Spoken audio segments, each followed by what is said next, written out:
NEET 2025 का exam हुआ है जब से, तब से जो स्टूडेंट्स हैं और स्टूडेंट्स के साथ साथ उनके जो पेरेंट्स हैं वो दोनों के दोनों काफ़ी ज़्यादा टेंशन में, काफ़ी ज़्यादा आप बोल सकते हो चिंता में, काफ़ी परेशान हैं। क्योंकि इस साल का एक तो पेपर टफ चले गया, ठीक है, इस साल का पेपर टफ चले गया, लेकिन पेपर टफ जाने के बाद आखिर उनका रिजल्ट क्या आएगा, एक तो वो ठीक से क्लियर नहीं हो पा रहा है कि आखिर रिजल्ट जो आने वाला है, जो मान लो कि आपका नंबर इस बार डाउन जा रहा है, सबको पता है डाउन जा रहा है, लेकिन कितने तक में, मतलब कि आखिर वो कौन सा सेफ स्कोर है जहाँ पे आपको गवर्नमेंट मेडिकल कॉलेज मिल जाएगा, ये भी कंफर्म नहीं हो पा रहा है। और इसी बीच अभी तक ना ही आपका आंसर की आया है, ना ही आपका रिजल्ट आया है, ठीक है। यहाँ पे और ज़्यादा परेशानी बढ़ रही है क्योंकि आपका आंसर की भी नहीं आ पा रहा है। तो ऐसे में जितने भी पेरेंट्स हैं, जो भी स्टूडेंट्स हैं, सब परेशान है कि आखिर भाई ये आंसर की कब आएगा। तो आइए अभी हम लोग एक न्यूज़ है इंडियन एक्सप्रेस की तरफ से, ठीक है, यहाँ पे आप देख सकते हो इंडियन एक्सप्रेस की तरफ से आपका न्यूज़ निकल के आया एक, और ये आया है अपडेट भी देख सकते हो 1 जून 2025 को, ठीक है। तो न्यूज़ में क्या है हम लोग वो देख लेते हैं कि नीट 2025 आंसर की लाइव अपडेट्स देख सकते हो आप लोग। आंसर की को लेकर लाइव अपडेट यहाँ पे आ चुका है आपका। यहाँ पे पूछ रहा व्हेन, कब और कहाँ आएगा आपका नीट यूजी का आंसर की। देखो neet.nta.nic.in, ठीक है, ये आपका जो है इस यूआरएल को आप देख लो। इसी वेबसाइट में जो एनटीए का ऑफिशियल वेबसाइट है, यहाँ पे आपका आंसर की रिलीज हो जाएगा, ठीक है। रिजल्ट भी आपका यहीं आपको दिखेगा, लेकिन कब आएगा हम लोग वो देख लेते हैं। सबसे पहले इस आर्टिकल को अच्छे से हम लोग पढ़ लेते हैं। तो आर्टिकल में क्या लिखा हुआ है कि NEET answer key 2025 OMR response sheet PDF download direct link eight neet.nta.nic.in, जो कि मैंने आपको बता दिया कि यहीं पे आपका आंसर किया आएगा। लाइव अपडेट्स, ठीक है। NEET UG 2025 was held across the country on Sunday 4 May को आपको एग्जाम हुआ है, ठीक है। एनटीए यहाँ पे बस ये बता रही है कि आपका एग्जाम कब हुआ था, अभी तक आंसर की का कोई बात नहीं हुआ। तो चलिए हम लोग नीचे देख लेते हैं कहाँ आखिर आंसर की बातचीत हो रहा है। यहाँ पे आप देख सकते हो कि यहाँ पे भी सेम ही बात आपको बताया जा रहा है कि टोटल जो यहाँ पे 21 लाख कैंडिडेट्स एग्जाम देने बैठे थे। टोटल 4750 सेंटर्स थे। यहाँ पे 557 सिटीज़ था, और उसमें से 14 सेंटर्स जो वो अब्रॉड में थे, देश से बाहर थे, ठीक है। ये सब बात ठीक है, लेकिन आंसर की कब आएगा अभी तक कोई भी इसमें अपडेट आपको नहीं दिखा है। चलिए आगे हम लोग देख लेते हैं कहाँ की, क्या पता आगे हम लोग को आंसर की दिख जाए। और अगर नहीं भी यहाँ पे आपको आंसर की दिखता है तो मैं आपको एकदम जो एग्जैक्ट प्रिडिक्शन है कि नहीं उस दिन आ जाना चाहिए रिजल्ट, और किस कंडीशन में आएगा और किस कंडीशन में नहीं आ सकता है, दोनों कंडीशन के ऊपर हम लोग बात कर लेंगे।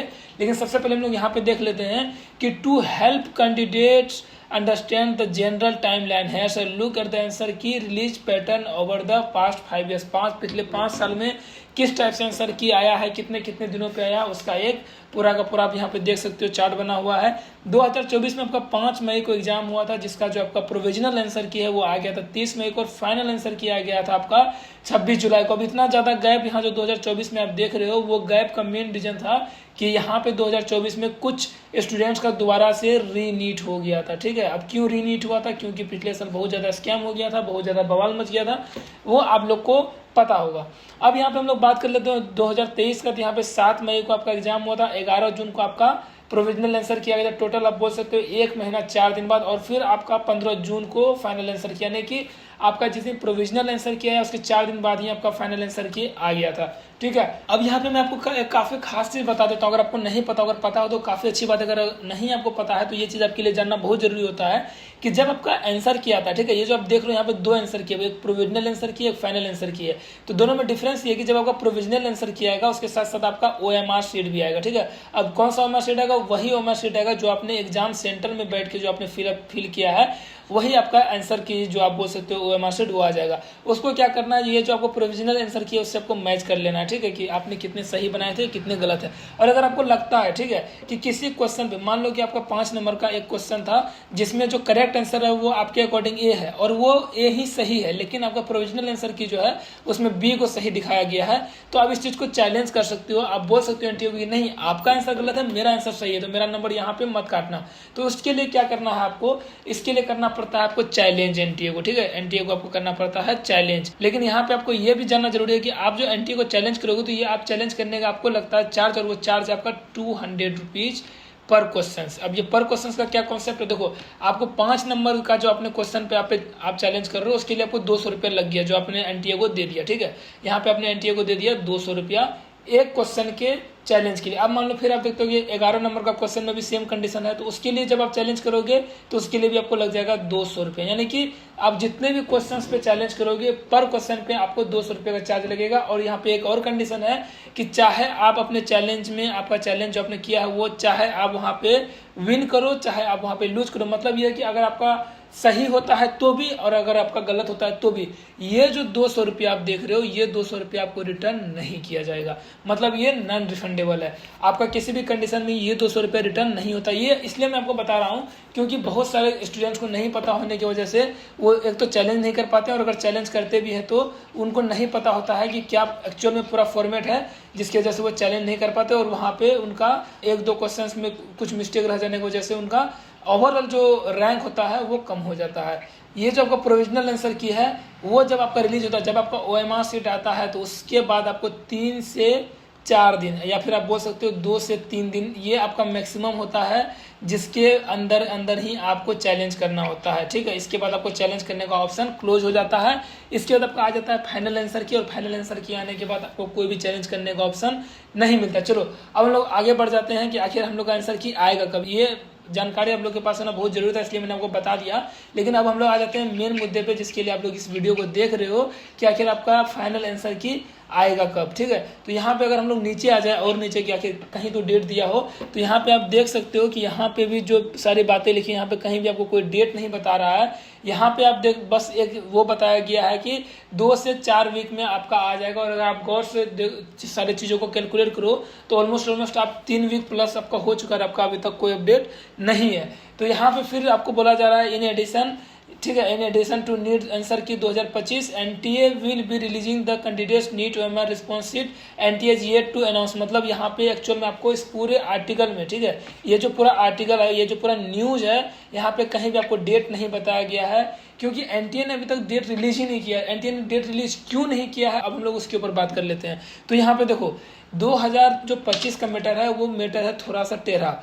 यहाँ पे अगर आप 2025 का देख लोगे तो उसका मैटर टेढ़ा है। पहला तो सबको पता है कि पेपर टफ है यार, इससे किसी को कुछ खास फर्क नहीं पड़ता। पेपर टफ है, स्टूडेंट्स ने पेपर दिए, ठीक है, इससे किसी को कोई शिकायत नहीं है, सब अपने जगह पे सही है। शिकायत कहाँ पे आ रही है कि जो टोटल 3 स्टेट्स अभी आ रहे हैं, ठीक है, 3 स्टेट्स अभी निकल के आ रहे हैं, जिसमें से पहला आपको मध्य प्रदेश, दूसरा है मद्रास, ठीक है, और तीसरा है राजस्थान।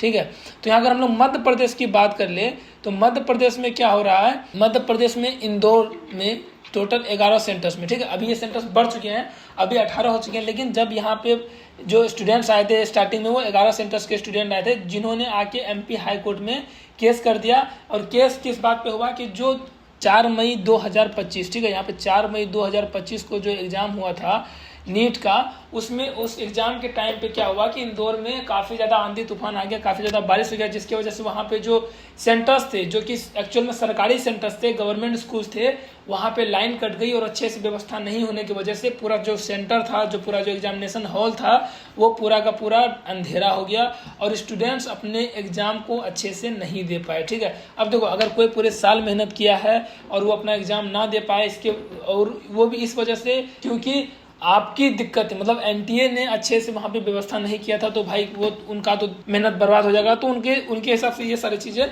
तो सही है कि उन्होंने जाके केस किया। ठीक है, अब यहाँ पे अगर हम लोग आगे बढ़ जाए तो 26 तारीख को सुनवाई हो जाना था इसके बारे में, सारा चीज़ एनटीए और MP हाई कोर्ट में सारी चीज़ें क्लियर हो जानी थी, लेकिन 26 तारीख को ये डेट एक्सटेंड हो गया। ठीक है, ये पहुंच गया आपको 29 तारीख, ठीक है, 29 मई को जब यहाँ डेट पहुंचा तो एक्चुअल में 29 मई को सुनवाई ही नहीं हुआ। ठीक है, 29 मई को जो यहाँ पे हाई कोर्ट में एनटीए को जो पेश होना था, तो 29 मई में वहाँ तक केस पहुँचा ही नहीं, और 29 मई को फिर डेट को एक्सटेंड कर दिया गया है 5 जून। ठीक है, अब 5 जून का डेट आ गया। अब अगर हम लोग बात कर ले आंसर की का कि आखिर एक्चुअल में आंसर की कब आएगा, तो देखो आंसर की आने का जो डेट था, ठीक है, जो सबको लग रहा था कि आंसर किया जाएगा, वो आपका 29 से 30 मई को ही आ जाना था। ठीक है, लेकिन 29 से 30 मई को क्यों नहीं आया आंसर की, क्योंकि यहाँ पे जो है एनटीए को MP हाई कोर्ट में पेश होना था, तो और ये चीज़ भी नहीं हो पाया। मतलब अब ये समझ में आ रहा है कि जब तक ये सारा मैटर क्लोज ना हो जाए तब तक चांसेस बहुत कम लग रहे हैं कि आपका आंसर की भी आ जाए। ठीक है, आंसर की भी आ जाए। तो यहाँ पे आप इतना समझ लो कि जो आपका 5 जून का जो टाइम है, ठीक है, अगर 5 जून को MP हाई कोर्ट में सारा चीज़ क्लियर हो जाता है, जितने भी चीज़ें हुई हैं, जितनी भी बातें हैं, आखिर वो क्लियर हो जाता है कि आखिर क्या करना है क्या नहीं करना है। तो समझो कि आपका जो आंसर की है वो आ जाएगा 7 से 8 जून को, ठीक है। 7 से 8 जून को आपका आंसर की रिलीज हो जाएगा। अगर मान लो ये डेट फिर से एक्सटेंड होता है या फिर कुछ भी ऐसा होता है जिससे कि ये 5 जून से 7 जून, 8 जून या 10 जून कुछ भी अगर डेट आगे बढ़ता है तो समझो ये आपका आंसर की का भी डेट को आगे बढ़ाएगा। और अगर रिजल्ट की हम लोग बात कर ले तो अगर सेम कंडीशन अप्लाई होता है, 5 जून को सारा चीज़ क्लियर होता है तो आपका 14 जून को रिजल्ट कंफर्म आ जाना चाहिए। और अगर ये फिर एक्सटेंड होता है तो समझो कि फिर जून के लास्ट में आपका फिर ये रिजल्ट आएगा। तो पूरी बात बस ये है कि रिजल्ट जो है आपका वो डिले हो रहा है, आपका आंसर की डिले हो रहा है, वो सारा का सारा चीज़ डिले हो रहा है क्योंकि यहाँ पे जो प्रॉब्लम हुई थी इंदौर में, जो मद्रास हाई कोर्ट में केस चल रहा है, उन सब की वजह से डिले हो रहा है क्योंकि वहाँ पे भी सारी चीज़ें क्लियर होने के बाद ही रिजल्ट को डिक्लेयर करना है, ऐसा कोर्ट का आदेश है। इसलिए आप लोग का आंसर की में डिले हो रहा है, आप लोग का रिजल्ट में डिले हो रहा है। लेकिन शायद हो सके, ज़्यादा चांसेस है कि 5 जो ये जून है, 5 जून का जो ये टाइम है उस दिन सब चीज़ क्लियर हो जाए और आपका आंसर की फाइनली रिलीज हो जाए और आप लोग अपने आंसर की से मैच करके थोड़ा सा तसल्ली दे दो खुद को कि आखिर आप कितने स्कोर पे, और जब फाइनल रिजल्ट आ जाए, काउंसलिंग आप लोग का स्टार्ट हो जाए तो आप लोग को एक्चुअल में जल्दी से जल्दी पता चल जाए कि आखिर आप लोग को कॉलेज मिलेगा, आप लोग को प्राइवेट कॉलेज में जाना है तो आप जाओगे या फिर आप अपने अगले साल के लिए तैयारी करोगे। ठीक है, थैंक यू।